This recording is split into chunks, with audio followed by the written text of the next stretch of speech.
Quem é o Adilson Camacho? Quem é o Adilson Camacho? Eu defendo muito a independência intelectual e defendo muito a valorização do profissional nacional. Durante muito tempo nós construímos carreiras de forma inconsciente, porque abraçamos o modelo cartesiano. Até o reconhecimento das nossas fragilidades deve ser estratégico. É que independentemente de sermos próximos e semelhantes, nós somos individuais. A percepção é o que controla a narrativa. A performance tem limitação. Quando o show acaba, quem tu és por trás dos bastidores? O poder é uma cadeira que está sempre vazia. Não sangres no meio de tubarões. A visibilidade é uma ferramenta profissional, mas uma marca visa causar desigualdade no meio dos iguais.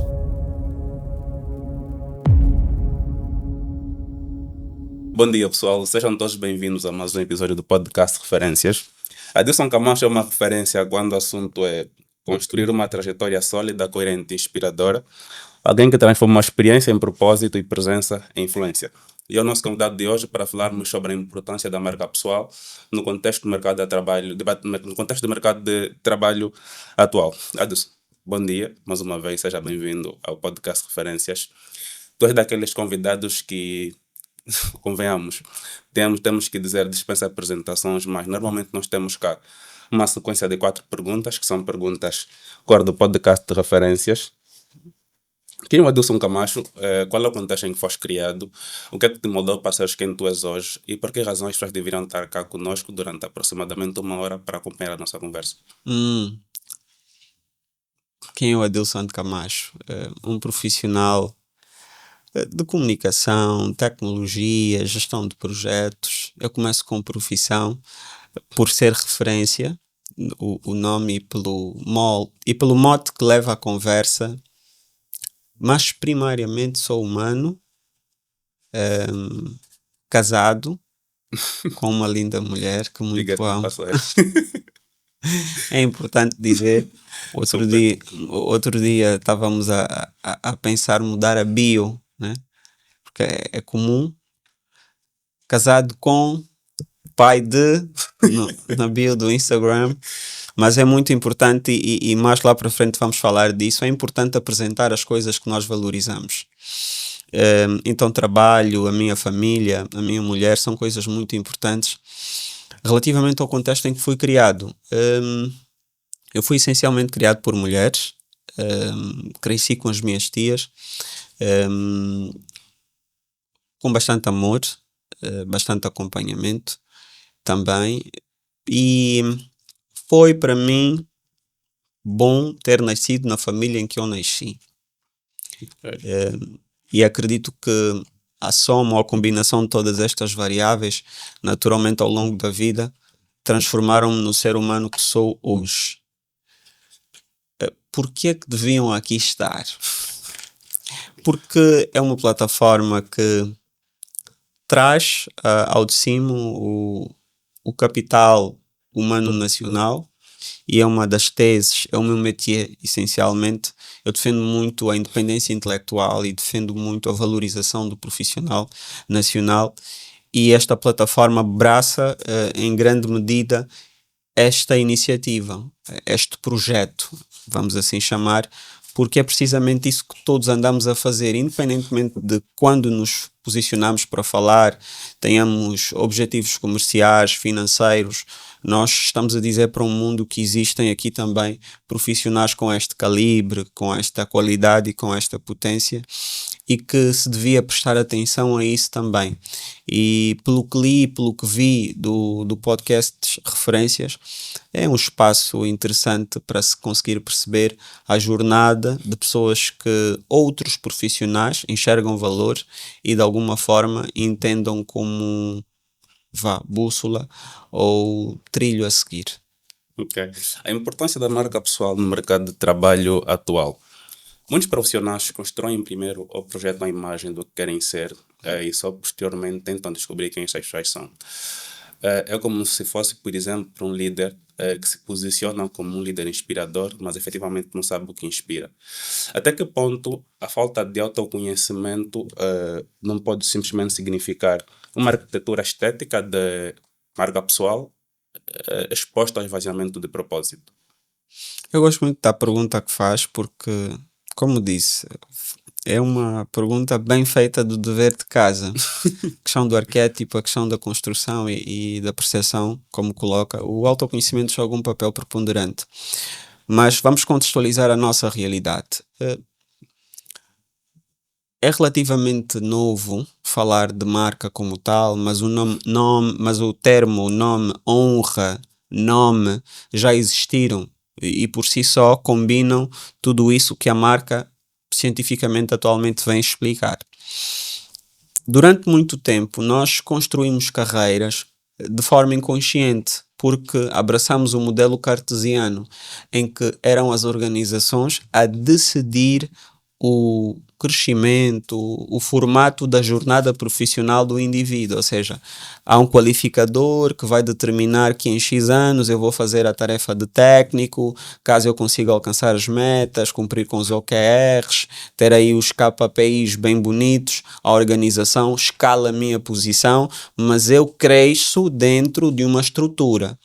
E nunca se pensou, ou no mínimo não se pensava de forma muito mais orientada e muito mais estudada, em de forma independente fazer o crescimento da marca fora das organizações, porque a visão de sociedade, na verdade, é tornar o indivíduo igual. Quando uma pessoa põe uma bata, quando uma pessoa põe um crachá, quando uma pessoa canta o hino, quando uma pessoa tem de estar num determinado momento, num lugar, ela responde à estrutura social, responde àquilo que a sociedade pede, que é igualar para equitativamente se gerirem as individualidades. O conceito da marca traz a respeito da discussão a individualidade do indivíduo. É que, independentemente de sermos próximos e semelhantes, nós somos individuais nos nossos sonhos, nas nossas visões e na forma como nos construímos. Assim sendo, é importante, ou passa a ser importante, para o profissional começar a ver-se não fora da organização, mas num espectro diferente da carreira ou da jornada que ele quer fazer enquanto profissional. Permito aqui a repetição. Porque ele começa a perceber que, independentemente do cargo que a organização tem à disposição, eu também tenho outras habilidades, tenho outras capacidades e acredito concorrer melhor nelas e apresentar mais eficazmente resultados. E aí começamos a perceber que, independentemente do lugar que o mundo me dá, existe um outro que eu posso criar. Só que para o nosso contexto e para a nossa realidade e a nossa conjuntura social e económica, nós abraçamos o que temos. Então, se disseram faz engenharia, depois da engenharia vais trabalhar em petróleos, vais trabalhar em máquinas, é esta jornada que vais fazer a vida inteira sem nunca ter a oportunidade de explorar o poço de qualidades e virtudes que o Venâncio é ou tem. Consequentemente, eu torno-me num padrão e não consigo perceber exatamente quem sou fora da minha profissão. Porque algo que não se percebe, muitas vezes, é que a marca transcende o cargo ou a função que nós ocupamos. Por isso é que vemos pessoas a se posicionarem e a se tornarem vozes e referência sem necessariamente estarem atrelados a um cargo como tal. Porquê? Porque há uma quebra, há uma ruptura na forma como as marcas, os nomes falam atualmente. E porquê é que eu faço esta viagem para responder a pergunta que me fez? Porque é oportuno que se explique. Porque normalmente pensamos que a marca é a copy bonita, o logotipo, uma sessão de fotografias, uns prompts gerados pelo chat GPT, dá-me aqui 5 passos, eu olhar para uma tela, ler um roteiro, a falar sobre algo que uma inteligência artificial produziu para, na minha visão, entender que isto é estar a influenciar ou a introduzir-me como marca diante das outras pessoas. Um outro ponto importante a referir, Venâncio, é que por si só todos temos uma marca. O que existe é, muitas vezes, a ignorância associada à existência desta marca. Porque desde o nosso nascimento até a idade com a qual nos encontramos, nós produzimos percepções, as pessoas julgaram, as pessoas têm uma visão sobre nós. Neste preciso momento, ainda que alguém surja aqui e diga, eu não tenho uma marca pessoal. Tenho uma marca pessoal. Se formos perguntar para as 5 pessoas com as quais mais ando e interajo, elas vão fazer uma radiografia do que é enquanto indivíduo, e se conhecerem a mesma pessoa no contexto profissional, vão dar subsídios sobre como esta pessoa se comporta ou se apresenta. Isto é uma marca pessoal. A combinação das percepções que os outros têm sobre nós. Nesta visão, é importante que eu conheça o que é que as outras pessoas estão a receber de mim. E ali entra especificamente o autoconhecimento. Eu passo a ter uma consciência do que eu sou e do que eu não sou. Faço uma validação em termos de competências comportamentais, a minha estrutura emocional, tenho uma maior noção de como eu me exploro cognitivamente, comportamentalmente, fisiologicamente. Eu conheço o valor e o peso das minhas emoções, conheço como ajo e reajo diante de situações, o que é que eu valorizo numa decisão. Todos estes aspectos vêm ao de cima quando eu começo a explorar a dimensão do meu eu. E para mim isto é basilar no processo de construção de qualquer marca pessoal e profissional. O indivíduo saber de forma clara quem ele realmente é e, acima de tudo, o que ele não é. Eu concordo bem com esse ponto que acabou de mencionar. Quando falava sobre autoconhecimento, acabou por falar um pouco sobre a marca pessoal.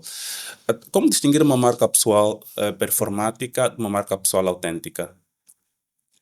Penso ter dito inicialmente, a marca pessoal performática é aquela que cede a tendências, aquela que carece de aprovação, aquela que está constantemente em busca de validação. Eu ontem partilhei uma reflexão à volta do livro Maquiavel. A primeira visita que tive, eu percebi-o numa perspectiva política. Agora que o volto a visitar e volto a ter nuances sobre o mesmo, percebo numa perspectiva de manual para posicionamento. Algo interessante em Maquiavel é que ele não pintava as coisas como deveriam ser. Não era, na verdade, um idealista. Permitam-me aqui uma visão mais fatalista, mas ele era realista, como as coisas são e como deviam ser. E o mote do mesmo sempre foi a percepção. A percepção é o que controla a narrativa, de forma essencial. Mas, aliado a isso, é preciso que, de forma consistente, eu evidencie ter capacidade para manter. Porque as marcas performáticas, que são aquelas que estão muito voltadas ao post-plan, olha, tem um calendário de posts para fazer, tem uns prompts de chat GPT criados para responder. Em algum momento, essas pessoas vão ser chamadas num contexto descontrolado. Ou seja, vão ser chamadas para falar, vão ser chamadas para se apresentar e para representarem, porque nós representamos o nosso nome, num contexto em que elas não tenham todos estes artifícios. E como se diz, muitas vezes é aí que a máscara cai. Porquê? Porque nós nos baseamos na performance, na apresentação, na superfície. Sem uma noção clara do que somos enquanto indivíduos, vai ser apenas aparência. E o que é aparente eventualmente perde-se por não ser consistente o suficiente. Quando falam sobre a rainha da Inglaterra, não basta ser e tem de parecer. Reforçam inicialmente sobre o ser. A essência tem lugar primário na construção de uma marca sólida e de uma marca autêntica. É preciso seres para poderes parecer. Nós conseguimos criar artifícios, conseguimos manipular imagens, conseguimos controlar narrativas até de forma pouco ética, mas eventualmente seremos contestados. Eu, quando de uma das falas, partilhava exatamente isso. A marca performática, que baseia-se muito no vislumbre, diante de uma entrevista que se quer técnica, por exemplo, Ele disse que faz XYZ, que está a nível, trabalha com auditoria, tem todas as certificações, conhece todas as ISO, já teve passagem por esta e aquela empresa. Quando ligamos para os números para fazer aqui o cheque se efetivamente confere a informação, nós estamos a receber feedbacks das pessoas com as quais trabalharam. Epá, esse é um péssimo colaborador. Ele performou muito bem a nível do LinkedIn, performou muito bem a nível do Instagram, porque ele tinha a copy certa, ele tinha a fotografia certa e muitas vezes com a ajuda de um teleprompter conseguia dizer as coisas certas, mas a jornada que ele fez de forma factual não confere com a imagem que ele projetou. E hoje fala-se muito do ilusionismo. Eu gosto muito de Bauman porque ele fala também sobre a forma como a sociedade atualmente se apresenta. O amor líquido, as relações são passageiras, e igualmente as marcas também se tornam frívolas, porque a aparência joga um papel muito importante na vida das pessoas. Mas a performance tem limitação. Quando o show acaba, quem tu és por trás dos bastidores? Porque esta é a pessoa de verdade, que eventualmente nós vamos estar a procurar saber para contestar. Então, o que falta muitas vezes à marca que não quer ser autêntica, porque a performance é um atalho, na verdade, para alcançar a validação ou a aprovação das pessoas. Porque ser autêntico leva tempo.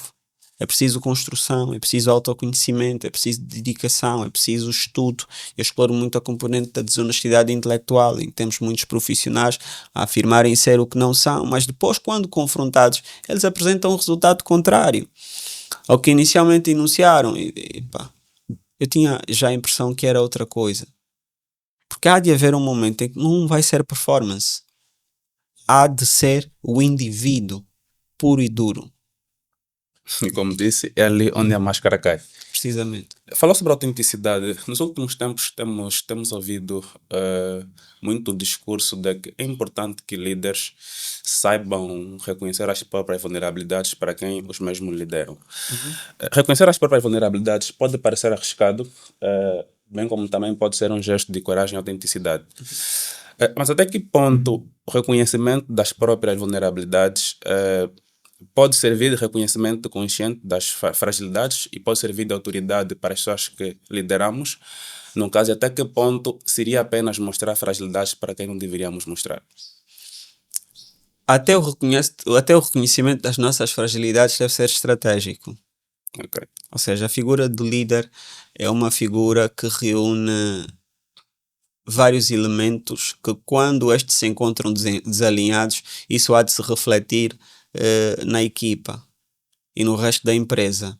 Então é muito bonita a história de dizer que é importante que te mostres ao mundo tal como tu efetivamente és, mas precisam haver contextos para o efeito. Se eu tenho deficiências em alguma área e várias vezes reforço isto de forma deliberada, sem nenhuma intenção de mostrar humildade ou de dizer que, por exemplo, em algum momento estou a trabalhar e irei aprender, as pessoas que de alguma forma deveriam confiar em mim deixam de poder confiar e ver valor. Eu sou mesmo uma pessoa muito estressada, eu sou mesmo instável emocionalmente, eu não reajo muito bem a conflitos, eu sou vosso líder, mas não reajo muito bem a conflitos. Isso não é uma fala segura, não é uma fala vulnerável. Isso é uma inconsequência. E, em regra, costuma custar muito caro. E é importante que se tenha uma abordagem muito clara e muito direta sobre a liderança. Porque fala-se muito sobre aprovação, sobre ser amado, sobre ser apaparicado, só que nem sempre é assim. Está tudo bem, o líder deve ter capacidade para tomar decisões impopulares. Recentemente a minha esposa partilhava uma nota sobre liderança e falava sobre os quadrados em que nós devemos atuar. Foi sobre uma masterclass executiva que participamos.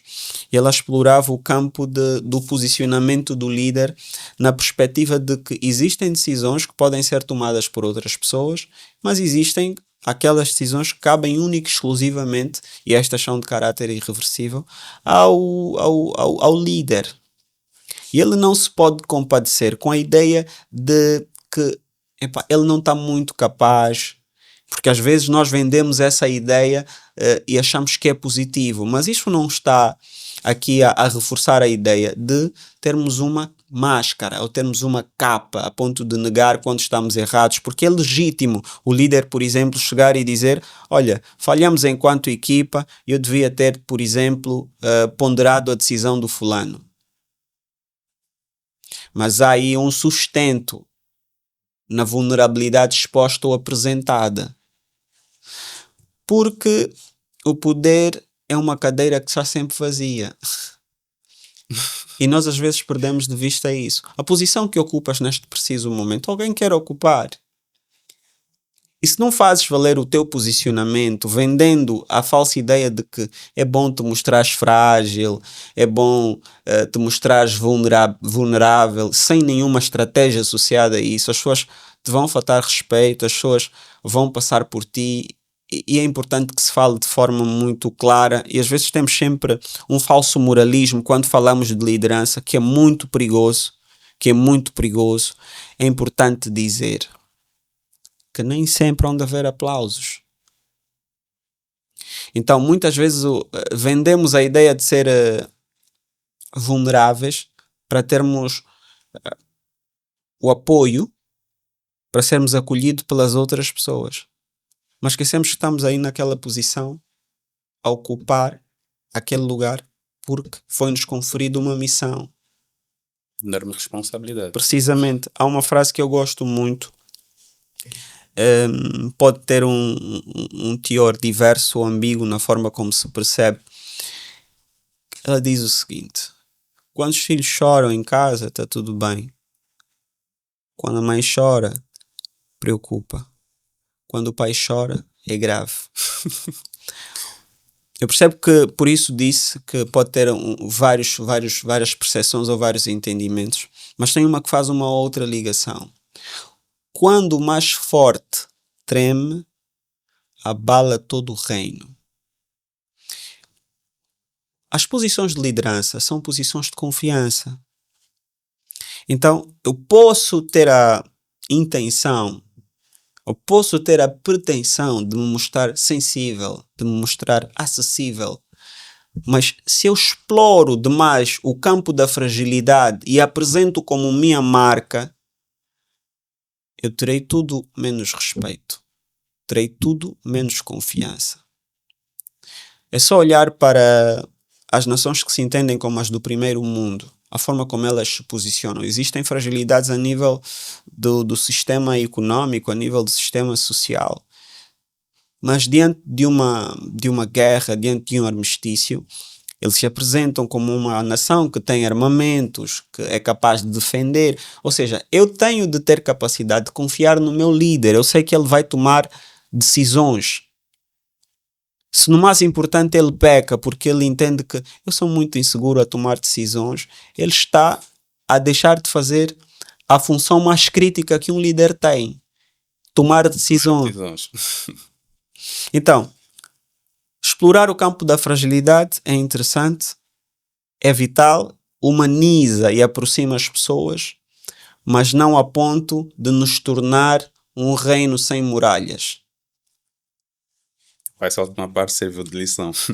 É como se existisse uma fronteira que separasse a vulnerabilidade genuína com uma exposição mais calculada. Precisamente. Okay. Há uma exposição calculada.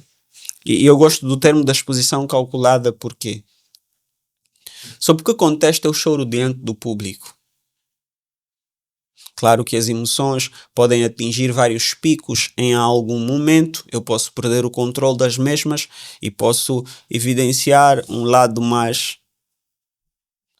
sensível a respeito da minha personalidade. Mas em que contexto eu me apresento? Há uma frase que eu gosto muito que é: não sangres no meio de tubarões. Interessante. É importante termos atenção a isso. Então, para as marcas que que estão a posicionar, é muito importante que elas tenham presente. E quando fala de vulnerabilidade, existem muitas empresas, vamos levar aqui para o contexto mais profissional, existem muitas empresas que nas suas comunicações chegam e começam a dizer: epá, nós somos uma empresa jovem, estamos a começar agora. Isto é vulnerabilidade não calculada. Muito. Se eu estou a competir com outros players com um posicionamento mais sólido, que têm mais anos de experiência, eu me estou a vender como uma empresa jovem, pode ser verdade, uma empresa que começou há 2, 3 anos e está a competir com players que têm 4, 5, 20 anos. Eu não posso, em primeira instância, referir que somos uma empresa jovem, estamos à procura de uma oportunidade, porque não hás de ter. Não hás de ter. O mundo não é tão simpático como nós queremos ou muitas vezes somos levados a crer. A parte de não sangrar no mar de tubarões É importante. é importante. Adilson, num mundo em que a percepção coletiva molda meio que as nossas reputações, como manter o controle da própria narrativa e como preservar a própria integridade quando parece que muitas das vezes o senso comum acaba por levar-nos para o seu meio? Como preservar a nossa própria integridade? É como se fosse, por exemplo, trabalhar numa empresa e tu seres um técnico extremamente bom, tecnicamente, passa redundância, e não teres uma exposição online. É muito mais fácil tu seres promovido quando atualmente tu és super exposto, além de seres bom naquilo que tu fazes. Como manter a narrativa individual face a esse pressuposto? Muito bom. E algo que se vende muito sobre marca pessoal é que rigorosamente todo mundo deve pegar num telefone e começar a fazer vídeos, todo mundo deve ser palestrante, todo mundo deve ter esta jornada. Marca pessoal não é sobre fazer palestras, não é sobre se tornar criador de conteúdos. Existem vários contextos e vários pontos de contactos da nossa marca em que nos é estratégico explorarmos. Eu estou agora a trabalhar num artigo que fala muito especificamente sobre isso, marca pessoal low-key. Existem pessoas que querem única e exclusivamente reforçar a sua presença num grupo reservado, num grupo muito específico. A mim não me interessa ter a internacionalização do meu perfil, por exemplo. Eu trabalho num domínio em que eu quero que as pessoas que operam comigo consigam enxergar as minhas capacidades e as minhas potencialidades. Porque, no fundo, é este o mote da marca pessoal e profissional. É a gestão estratégica de todos os sinais para valorizar a percepção que o indivíduo tem sobre si e, consequentemente, que o mundo terá sobre o mesmo. Então, eu quero ser percebido com valor na minha direção.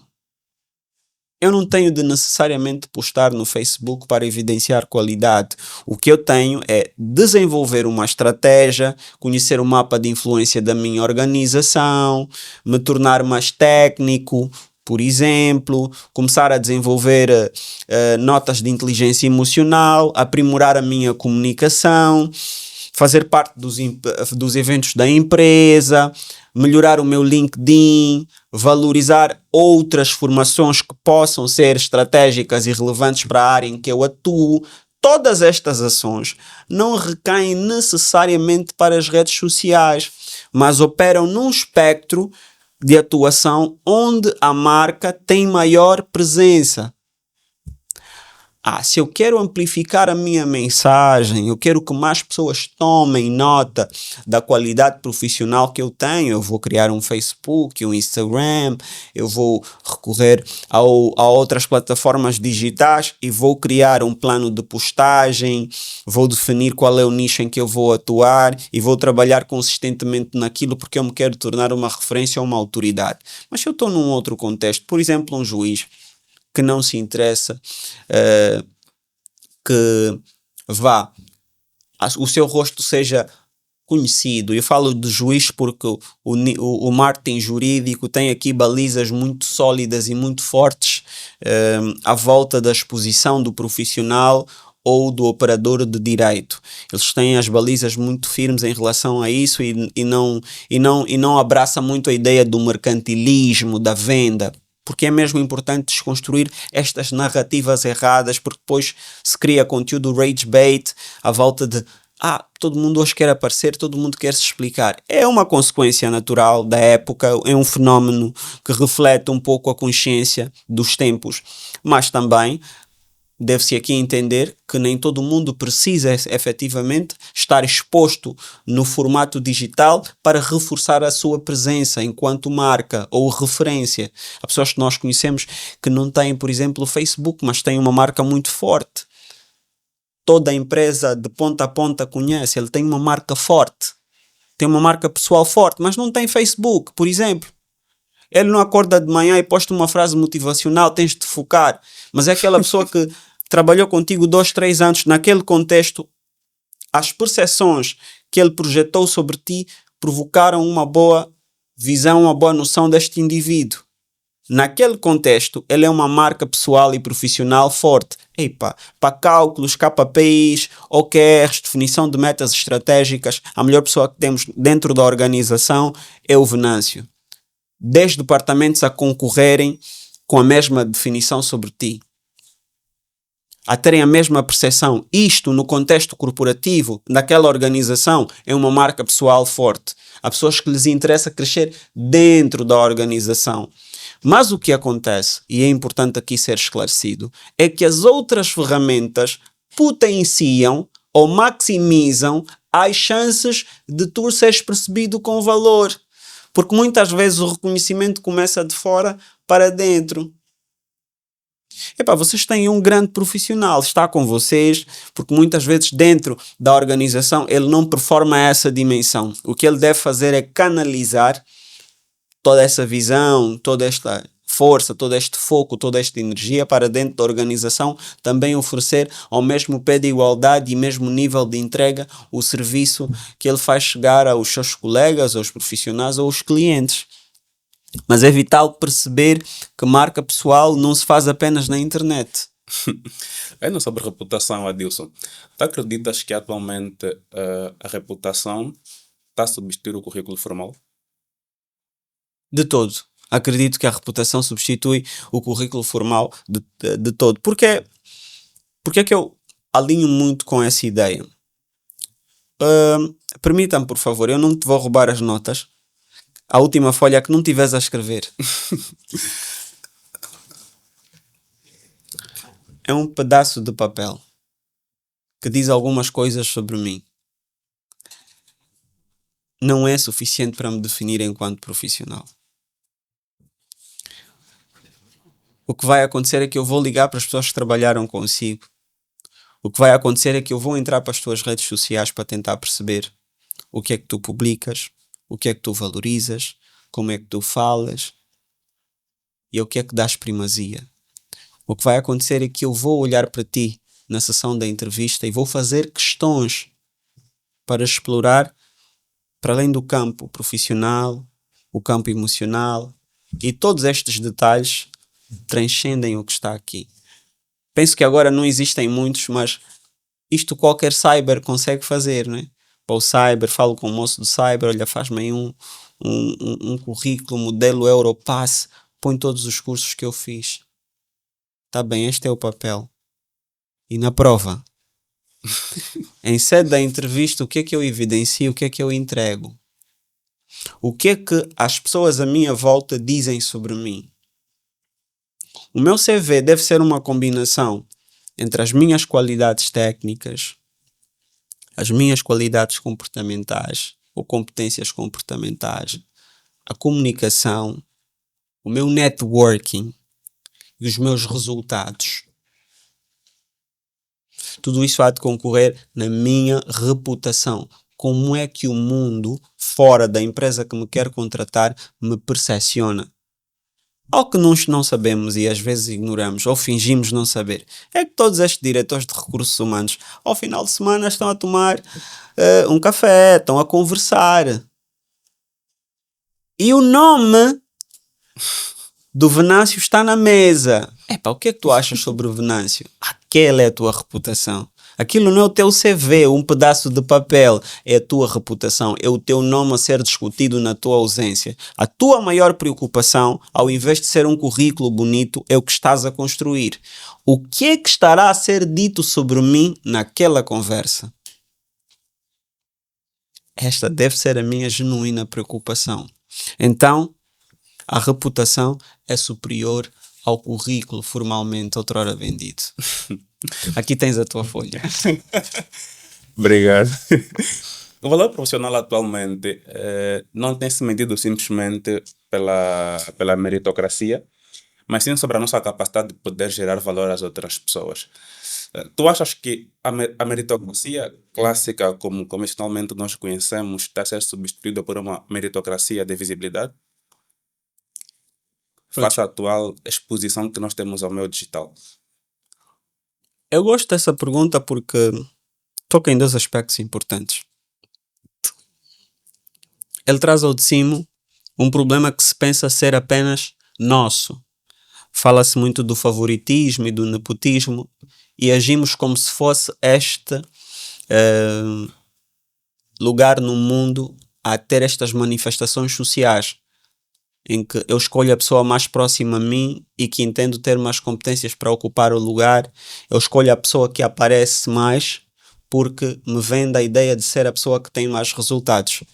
Nota, isso acontece em todo o mundo, pontualmente. Até nas estruturas em que existem ferramentas, existem procedimentos e regras mais rigorosas, o nepotismo, o favoritismo e a meritocracia condicionada também se manifesta. O que eu gosto de reforçar é um equilíbrio sobre a forma como eu encaro estes eventos. Por que é que eu digo isto e digo desta forma?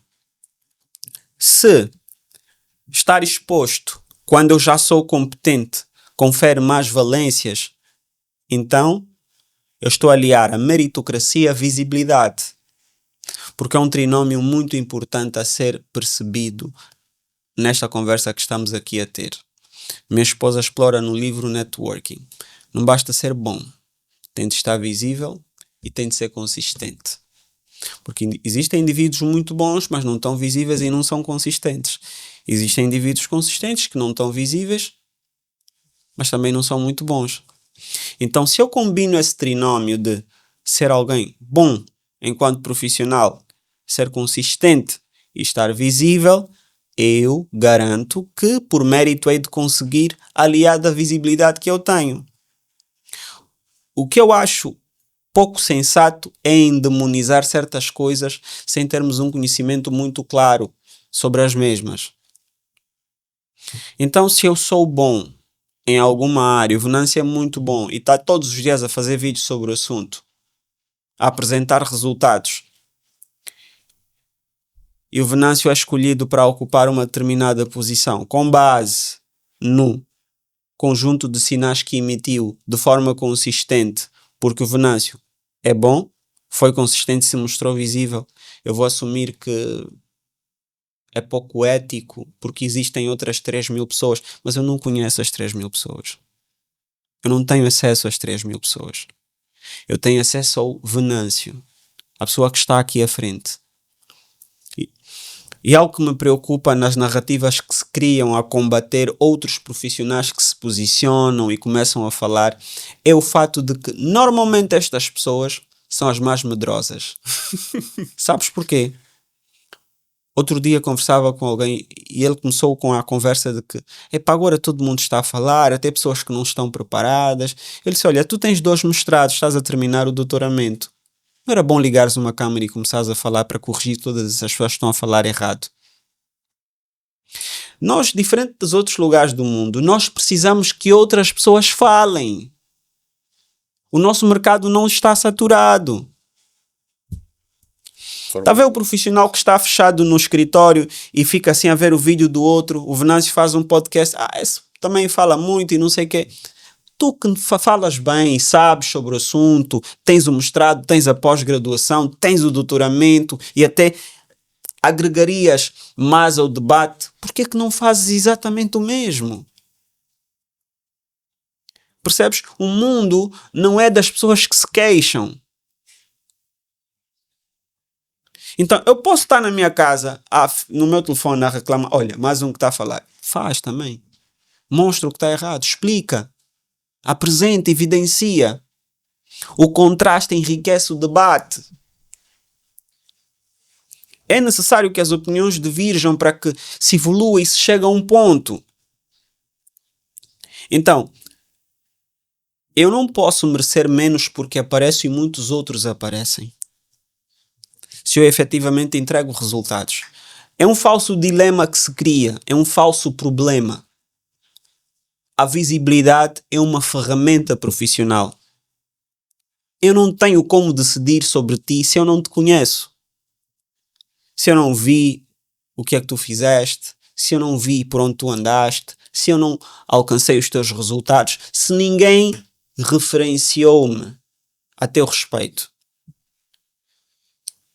Adilson, falaste agora sobre visibilidade e eu lembrei sobre algo que por acaso quis mesmo conversar contigo. Atualmente, com a grande exposição que nós temos às plataformas digitais, aos LinkedIns, aos Instagram, existe um risco muito grande de um colaborador de uma empresa que tem uma exposição muito intensa para as redes sociais, pode ter um número muito elevado de seguidores, poder ofuscar a imagem da própria organização.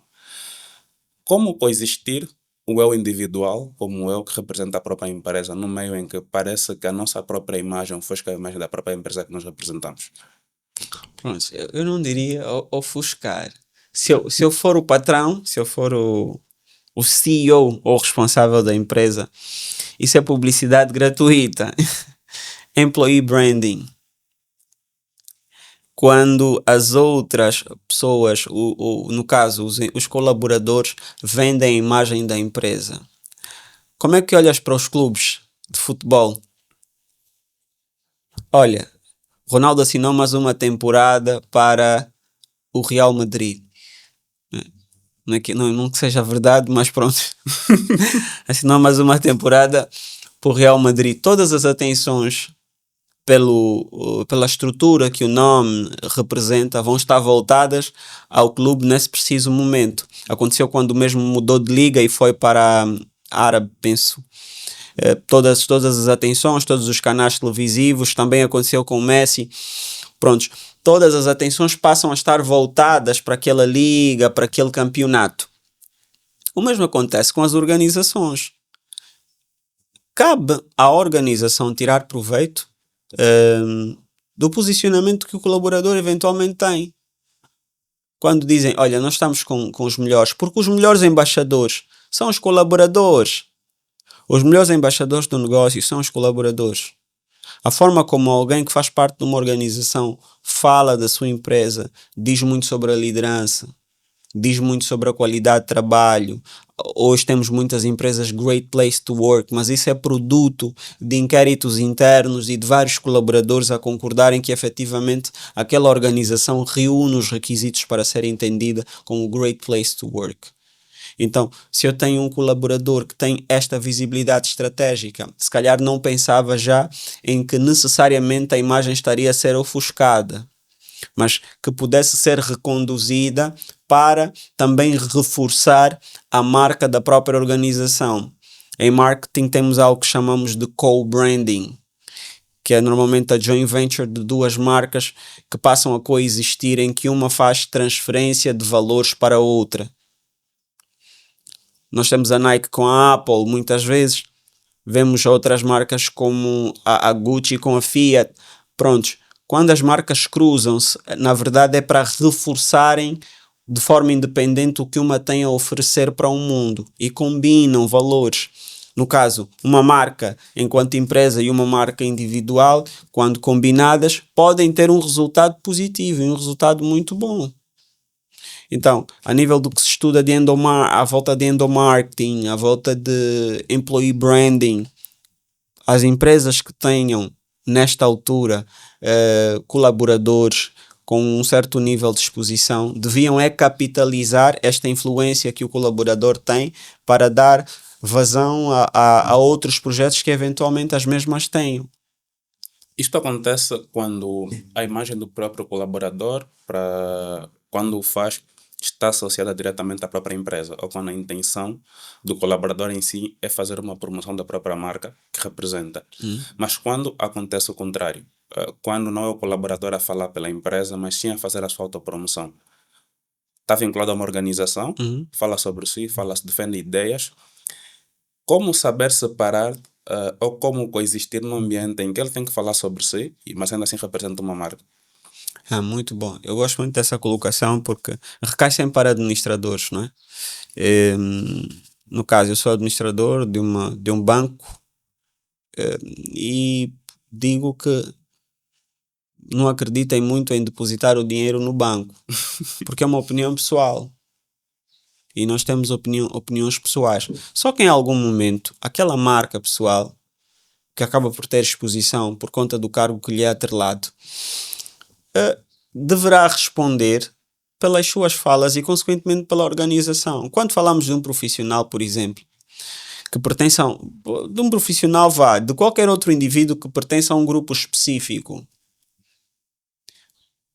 Vamos falar do grupo religioso. Quando um religioso falha, o que é que dizem? Mas você não é da igreja. Até você que é da igreja. O que é que a igreja tem a ver com a ação daquele indivíduo? Se eventualmente falhar um profissional em algum aspecto, calma aí, tu não estás numa Big Four. Qual é? Eu vou fazer essas alusões, eu vou fazer essas ligações porque as marcas emprestam-se poder e a percepção das duas acaba por casar, mesmo que uma tenha uma postura diferente, e principalmente quando é uma marca pessoal. Então é importante que todo indivíduo que faça parte de uma determinada organização leia primeiro as regras e procedimentos que a organização tem à volta de comunicações públicas. Eu estou autorizado a falar sobre isso, às tantas faço parte, por exemplo, da Administração Geral Tributária. E recentemente foi publicado um novo método de arrecadação de receitas, mas neste preciso momento está guardado a 7 chaves. Mas eu sou um profissional independente que também sou convidado para falar em painéis sobre contabilidade, sobre o estado da economia e vou partilhando notas sobre isso. E no descuido partilho uma informação de cariz confidencial. Isso belisca a organização do qual estou afeto e pode criar represálias ou outras situações. Então é muito importante que tenhamos consciência quando estamos afetos a outras organizações e entendemos fazer declarações independentes, sob pena de eventualmente estarmos a viver as consequências de falas pouco cuidadas. No princípio falou sobre a influência da inteligência artificial. Atualmente nós estamos expostos a um risco muito grande, inclusive até de comunicarmos quase todos da mesma forma. Se todos os perfis profissionais usam atualmente praticamente os mesmos templates, as mesmas frases motivacionais, os mesmos prontos, porque usamos praticamente todos inteligência artificial, não achas que estamos em risco de tornarmos homogénea a nossa própria identidade? Estamos e vivemos também esse fenómeno atualmente. Uma recomendação que eu sempre passo. Eu não sou muito fã de grandes alaridos de olha, compre aqui, vamos, tem que fazer. Eu particularmente não me identifico muito com essa comunicação mais agressiva do ponto de vista de venda, de urgência. O silêncio é uma ferramenta importante para a construção. As pessoas passam muito pouco tempo com elas mesmas. Alguém devia chegar e dizer assim, acho que devias passar mais tempo contigo. Porque nós estamos muito do lado de fora a ver o que as outras pessoas pedem, esperam e querem. E nesta corrida, adicionando a inteligência artificial, queremos automatizar tudo e mais alguma coisa, queremos conferir celeridade a determinados processos e terceirizamos a responsabilidade até de sermos nós. E deixamos de ser indivíduos únicos e autênticos, porque faz sentido seguir o que todo mundo está a dizer.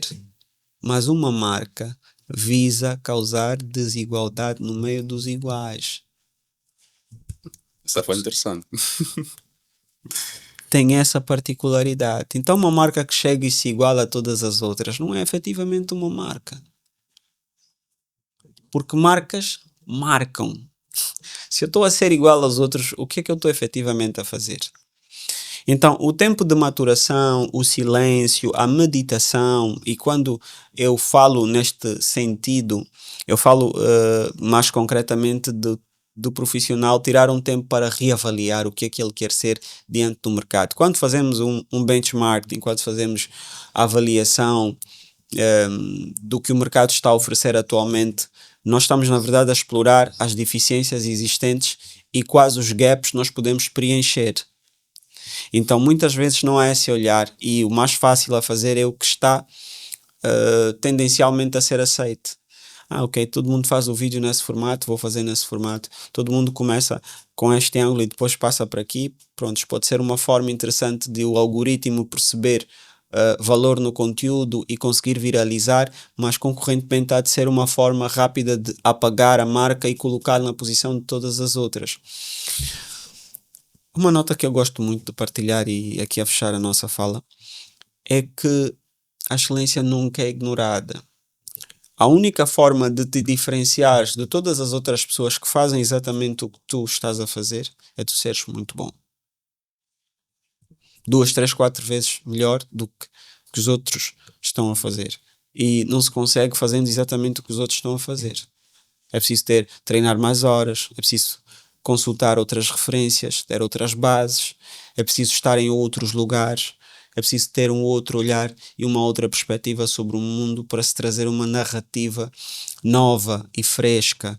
Há um texto que eu partilhei e falava: toma cuidado para o teu mais recente post não ser produto do último Reels que viralizou. Porque quando algo dá certo, todo mundo quer fazer, não é? Olha, agora todo mundo vai fazer o mesmo ciclo.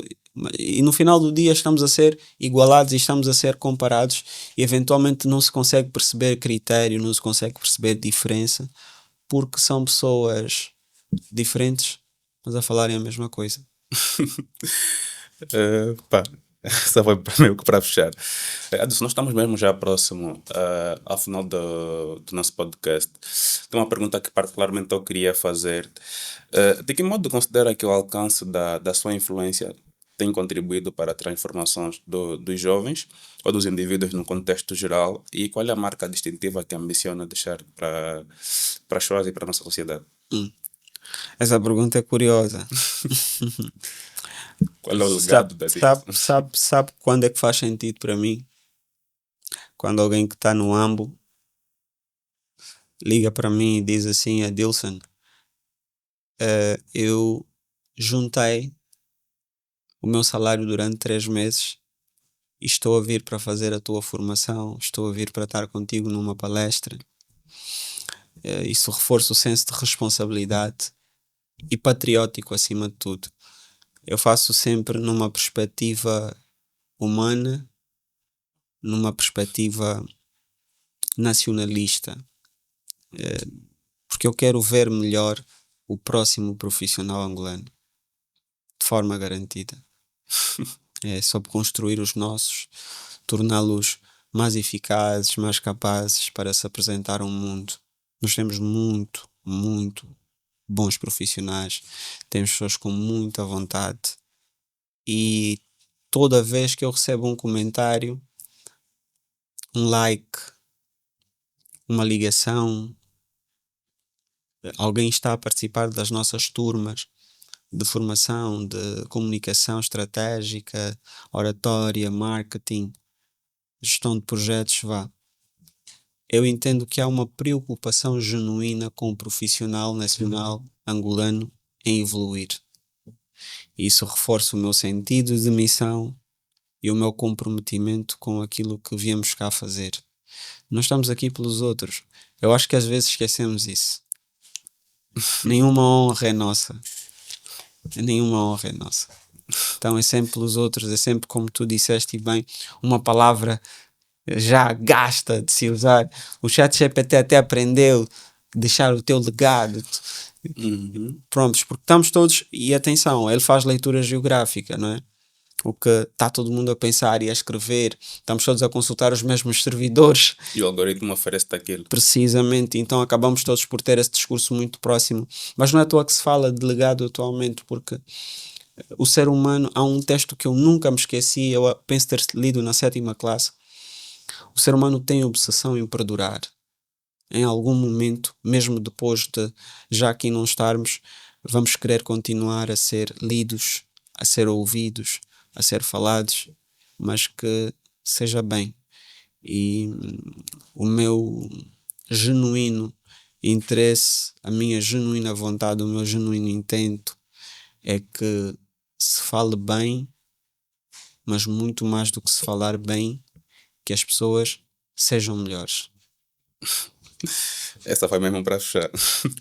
Adilson, muito obrigado. É momento mesmo para agradecer por ter aceito o nosso convite, por teres tirado parte do teu tempo para estar conosco e para estar a oferecer conhecimento, que é gratuito para as outras pessoas e oferecer experiência.